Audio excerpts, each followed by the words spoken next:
بسم الله الرحمن الرحيم الحمد لله رب In the name of Allah, the العالمين compassionate, the merciful, وصلى الله على محمد praises وآله for Allah, الطاهرين والصحبة the word of the Lord, and His peace and greetings be upon Muhammad and upon his pure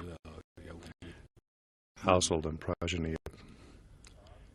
به همه برادران و خواهران مسلمان Let me extend در سراسر my جهان felicitations to the entire Muslim brothers and sisters across the world, طاعات آنان and I would also like to pray for their worship and prayer. Hopefully that would be accepted by the Almighty God. پیشا پیش And also I would like in advance to extend felicitations on the occasion of the auspicious Eid al-Fitr. و پروردگار کریم را در نعمت حضور I در این ماه should also thank the benefactor creator for the blessing given to us for being alive and present in this امروز month of divine banquet. It's the Quds Day today, با ابتکار a day that on the back of Imam Khamenei's intelligent initiative, may his soul rest in peace, it's just like a chain connecting Muslims together for them to be unison and regarding the issue of al-Quds and also support for the oppressed people of Palestine. In the past decades, it has played a major role in this regard, and God willing, it will also continue to play its role in the future as well. Not the al-Quds was favored by world nations, and just like the first and foremost task, that's the keeping the flag of the liberation of Palestine hoisted, that was commemorated by the world people. The major policy of Zionism and world arrogance is to undermine the cause of Palestine in the minds of Muslim communities and also pushing it toward being faded into oblivion. So the most urgent responsibility would be to fight this treachery, which is being hatched by the enemy's political and cultural mercenaries within Islamic countries. So the fact of the matter is that an issue as significant as the issue of Palestine is not something that pride, self-esteem, and the ever-increasing intelligence of Muslim nations would allow for that to be sunk into oblivion. Even if Americans and other dominating powers, and also their minions in the region, would use all their wealth and money and power to attain that goal. So, first of all, let me remind the magnitude of the tragedy of the usurpation of Palestine and then the creation of the cancerous tumor of Zionism in that country. Now, among the crimes committed against humanity in the contemporary time, no crime at this magnitude and at this scope exists. So occupying a country and also driving its people out for good,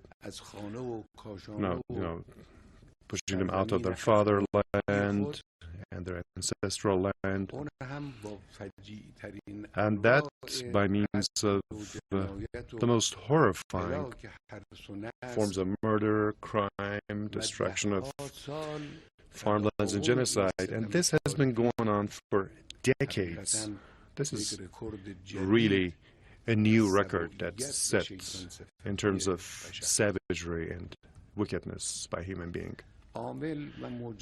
So the main culprit and criminals behind this tragedy are the Western governments and also their evil policies. So the day when the governments who had the winners of the First World War, when they came to West Asia, that's the Asian territories of the Ottoman Empire, when they carved up West Asia as at the Paris Conference as the spoil of war, well, they felt this need for a safe haven and a stronghold in the heart of the region more than ever in order to guarantee their permanent hegemony in this part of the world. So years earlier, the UK, through the Balfour Declaration, set the stage, and also by putting us together with the rich Jewish leaders, they came up with an innovation called Zionism for that to carry out its role. And now the practical groundwork was being laid. And since those years, gradually they put together the arrangements and preliminaries, and eventually, after the Second World War, they made use of negligence and the problems and issues besetting the regional countries. They dealt their blow, and then they fabricated a bogus regime, and the state without a nation of Zionism was declared. So the prime target of this blow was the Palestinian nation in the first place, and then all the other nations in this region. So when you cast a look at the following events in the region, indicates the fact that the main and short-term goal of the Westerners and Jewish company owners pursued by creating the Zionist regime was to build a base and a stronghold for their permanent presence and influence in West Asia, and also to have the possibility of gaining easy access to interfere, coerce, and dominate the governments and countries in this region. So the fake and bogus occupying regime were equipped with the host of military and non-military tools of power. Even with atomic weapons, they equipped the Zionist regime with nukes. And this cancerous tumor started to grow from the Nile to the Euphrates, and that was put on their agenda. Unfortunately,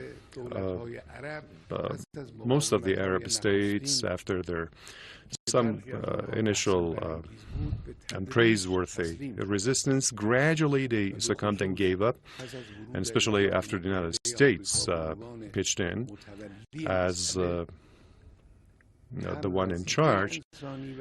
So when it came to human, Islamic, and political responsibility and their Arab pride, that's what they all forgot about it, put into oblivion. So with delusional hopes, they contributed to the enemy's goals and objectives.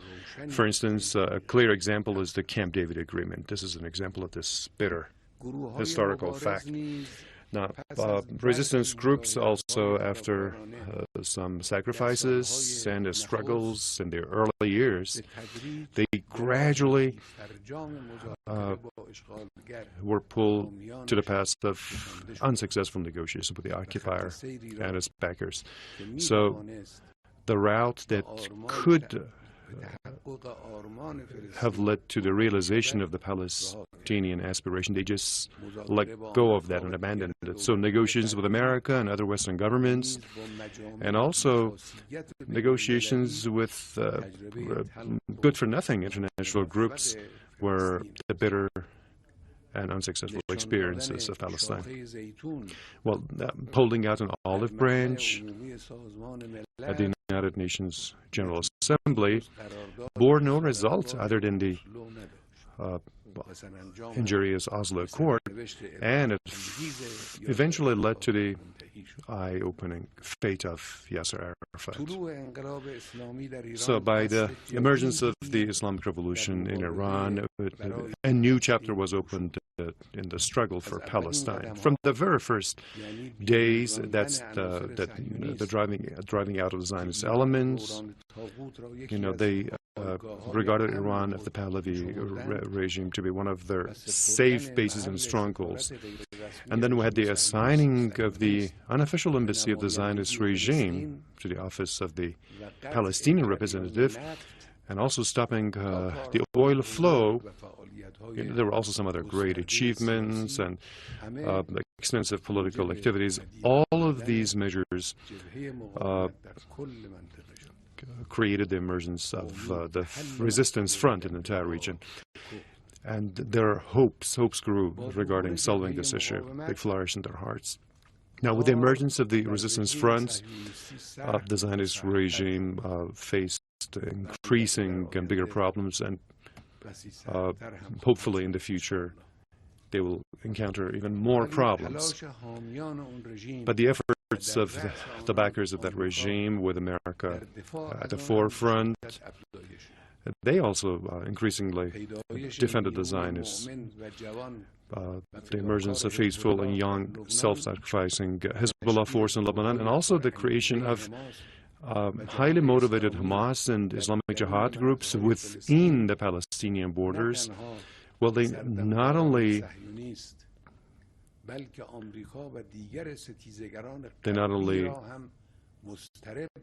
alarmed and worried the Zionist ringleaders, but also Americans and other aggressive Western powers. And after that, in addition to their support for the occupying regime with weapons of propaganda, they added recruiting from the region and from the Arab society to the top of their agenda. Now, the result of their voluminous work today is obvious in the words and deeds of a number of Arab leaders and governments, and also a number of treacherous Arab political and cultural activists and leaders. That is there for everyone to see. So today, from both fronts, there are various activities that you can see on the arena of the struggle. Now, the difference is that the resistance front is moving toward further power and hope, and also it's marching toward drawing and attracting more elements of power, while conversely, the opposing front of oppression, disbelief, and arrogance is increasingly growing more hollow, losing hope, and powerless day after day. So a clear manifestation of this assertion is the fact that a Zionist army that was once considered to be invincible and as fast as lightning, and the great armies of two aggressive powers were stopped by that army. Today, when it comes to popular resistance forces in Lebanon and Gaza, that army is forced to retreat and accept defeat. However, the struggle front is volatile and risky, and it requires constant vigilance. So this struggle is really of the essence. Any kind of, it's faithful and vital, any kind of negligence, any kind of inattention or miscalculations could inflict irreparable and heavy blows and damage. So that's why all those who have strong feelings for the issue of Palestine, I will have a number of advice to make. First, struggling to liberate Palestine is a jihad on the way of God, a struggle on the way of God, and it's an obligation, an Islamic goal. Victory in such a struggle is guaranteed. The reason is because the struggler, the person who is embarking on jihad, even if he gets killed, he'll receive one of the two excellent things, as the Holy Book says. Now, apart from this, the issue of Palestine is a human issue. Now, pushing out millions of human beings from their homes, from their farms and places of business, and that, on the back of murder and crimes, it troubles and bothers anyone's conscience.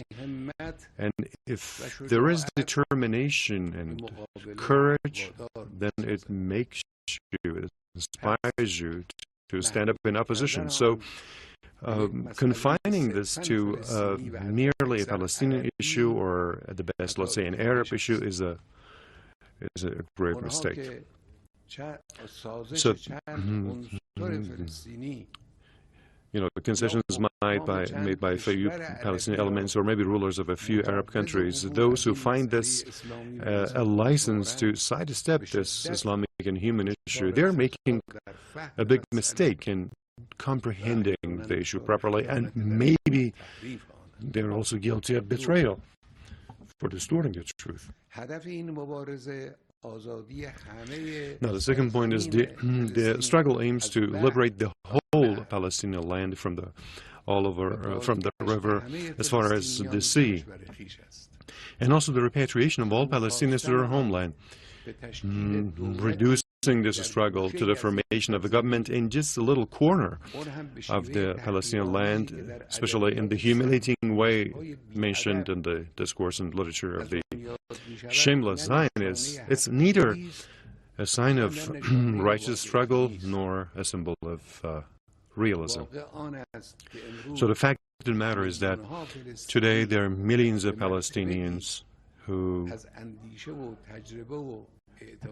have attained such a level of thinking, experience, and self-confidence and self-esteem that they are able to focus their efforts on this greatest struggle on the way of God, and definitely they have their hearts in the divine assistance and ultimate victory. And God says, surely Allah will help him who helps his cause.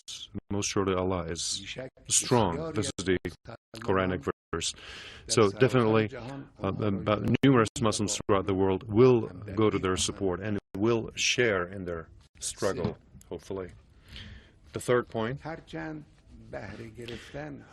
making use of any halal or, let's say, religiously permissible means, but it's allowable in this struggle, including human support, but still we need to, when it comes to trusting Western governments and also international groups that may be covertly or overtly dependent, then that should be absolutely avoided. They're opposed to any effective entity of an Islamic nature. They have no regard for human rights. They themselves are the root cause of most crimes and the worst harm against the Islamic nation. Which global organization, or let's say, which criminal power is now responsible and accountable for all the assassinations, the mass murders, the warmongering, bombardments, and human-made famines imposed in many Islamic and Arab countries. So today, the world, one after another, the world is now counting the victims of the coronavirus across the planet, but nobody has ever asked who is responsible for the hundreds of thousands of martyrs, disappearances, imprisonment in countries where America and Europe have initiated wars. Who's responsible for all of those? And who's accountable for all this unlawful bloodshed in Afghanistan, Yemen, Libya, Iraq, Syria, and other countries? And also, who's responsible for all these crimes, for this occupation, for this destruction and oppression in Palestine? There are millions of oppressed children, women, and men in the world of Islam, and nobody has counted their number. Why? And why shouldn't anyone offer condolences for the mass murder of Muslims? There are millions of Palestinians, and they had to spend 70 years away from home and stay in exile. Why? And why should the Holy Quds, that the first Qibla of the Muslims, why should it be desecrated? The so-called United Nations Organization has not fulfilled its obligations and functions, and the so-called human rights organizations are dead. The motto and slogan of defending the rights of women and children, well, that motto does not include Yemeni and Palestinian women and children. So that's the condition of the oppressive Western powers, and the global organizations dependent on them. A number of certain regional governments that follow them in their footsteps is also the same way, or maybe even worse. And, words cannot describe their situation. Therefore, the proud and Muslim society must rely on its own and its own internal forces. So they must raise their own powerful hand, and by relying on the Almighty God and trusting Him, they should leave behind the obstacles and predicaments. And number 4, a major point that political and military elites of the Islamic world should not ignore is the policy adopted by the U.S. and the Zionists in transferring and shifting the conflicts behind the front lines of the resistance. Initiating civil wars in Syria, military siege, and non-stop killings and murders in Yemen, assassinations, destruction, creation of the Daesh in Iraq, and similar other things in a number of other countries in this region. They are all some machinations in order to divert the attention of the resistance front and to provide time and opportunity for the Zionist regime. So there are a number of Muslim politicians who knowingly, and there are of course some of them unknowingly, they have contributed and played into those machinations of the enemy. So the way to prevent these treacherous machinations is for the proud youth across the world of Islam to seriously make this demand.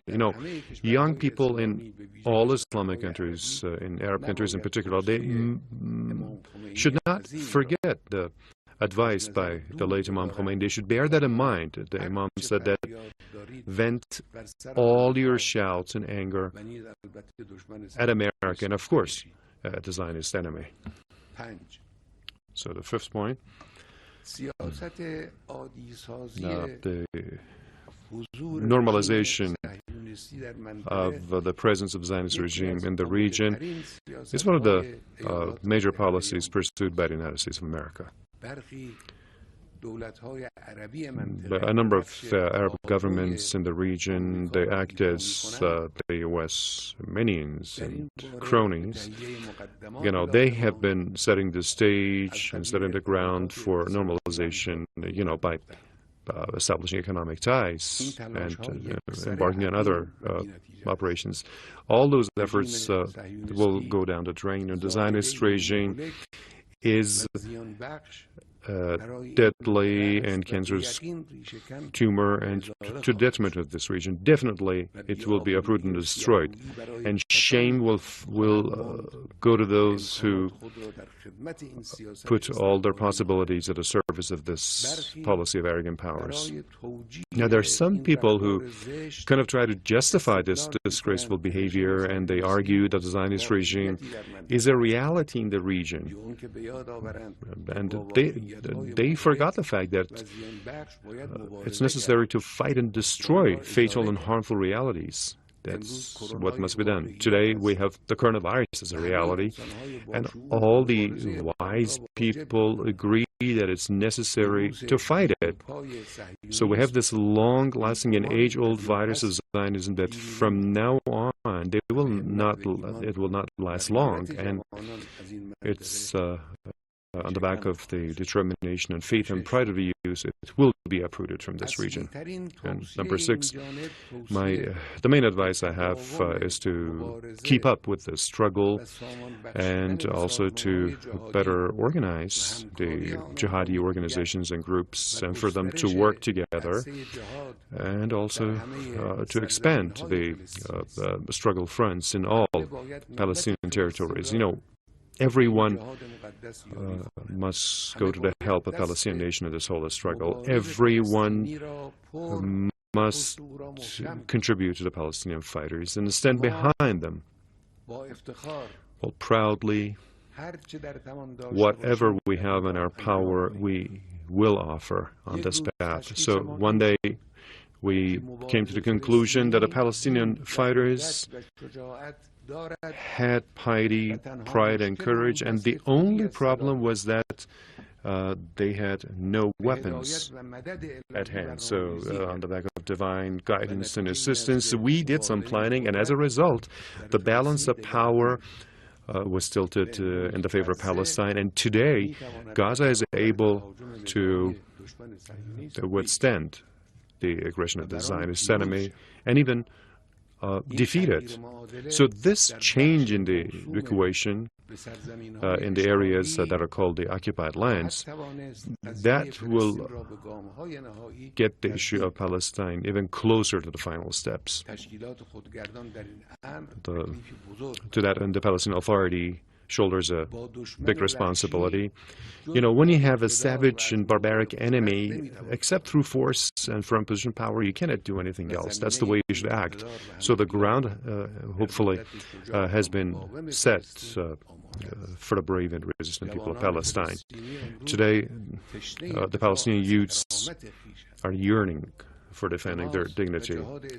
Hamas and Islamic Jihad groups in Palestine, and also we have Hezbollah in Lebanon, and they have been proof for everyone to see.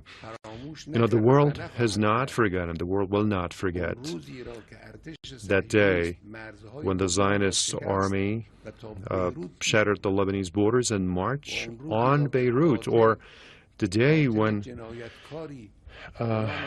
criminal murderer in the name of Ariel Sharon, he caused a bloodbath in Sabra and Shatila.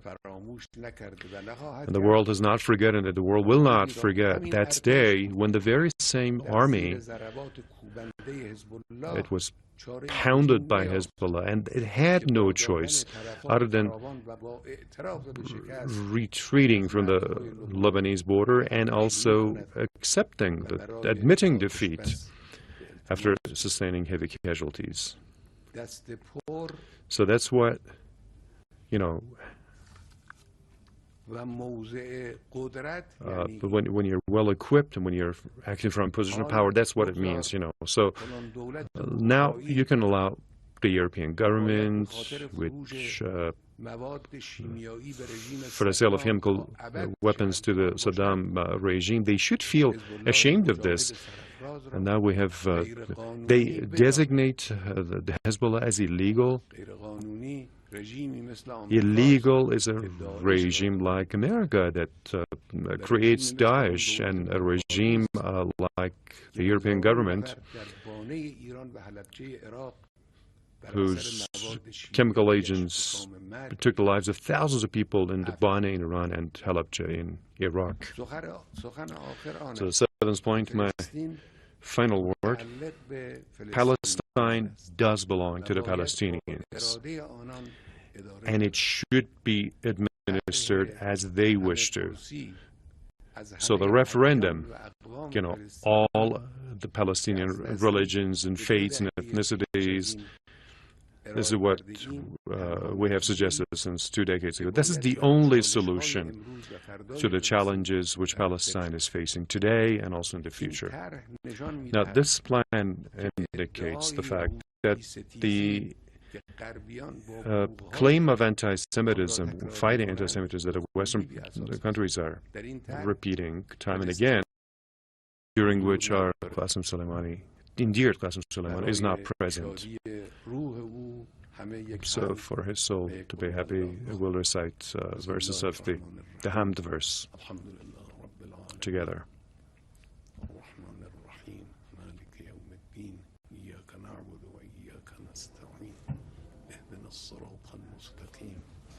صراط الذين أنعمت عليهم غير المغضوب عليهم ولا الضالين بسم الله الرحمن الرحيم قل هو الله أحد الله الصمد لم يلد ولم يولد ولم يكن له كفوا أحد والسلام عليكم ورحمة الله وبركاته.